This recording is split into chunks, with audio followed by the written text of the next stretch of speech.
Haka janmiat jong ka artare ujellio arja arpsau ka weka long yeng ka bakantop ye ka kme bat saungot ki khon ki ba na Saidan Riboy district kila shitam jor hadin ba kila bam yo tet klau bra yo na umran diary kat kum ka jing yo jing tep la ong ba kine kisan ngot kila yo pang jor hadin ba kila dab bam yo new tet klau haka por ba ki bam jamit kum ba ka por prabaji ai kini kisan ngon la ithu kerteng kum ka kong laritas emle ka kme bat ki khon kun thop wan chaprangs emle arpulais nam karta danikis emle khandrius nam karta lari kentis emle khandrius nam karta bat dau rejets emle lais nam karta na ka jing dan ki ba yeng hajan bat ka jing yo I ba ka de ka jing stam ka ba khie na ka jing bam yo tet lara pen stat ya ki shanong po civil hospital bat namar ba ka kong larita bat ukhun jang kau daniki ki dan hapneng ka jing stam jor ki doktor na civil hospital ki lapen kenria no Bethany hospital nong po porsi sedang arjen ke abang dia abang lepat lelere tu por itu sedang sohman sendrang tu lu prabaji tak sedang telat sendrang sebab je gelai lama man sendrang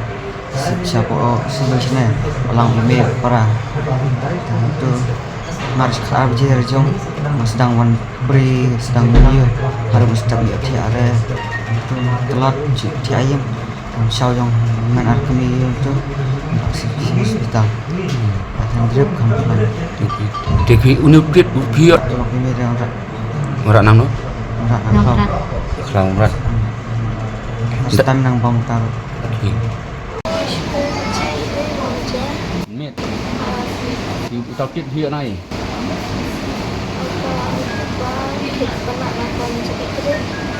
Namanya lawan pulang ini lupa dan itu ada kecil bang sini itu hari mana karena ngut naying dia bang ke bastom no pangut bastom naying aku cepat ini lon tanah rinyo pi kan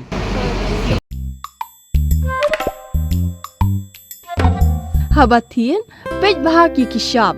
plus F Ka plus F? Hakabam bangibam dunaki eki batte ye kamet namar kata habathiru atau khau kamlu ka umpnyang kadut pej ya ka sharp plus F haka jingsom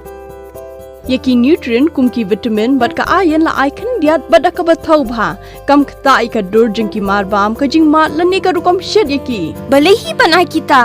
kadon ka we ka jing mentoy ba kongsan ka kot ka khia ka nutrition ba khambha ka jing im ba khambha pendon kam daki mar ba modon ka sharp plus F menta kasni Lawan Ra Shafi Lingba ko office jong Commissionerate of Food Safety Meghalaya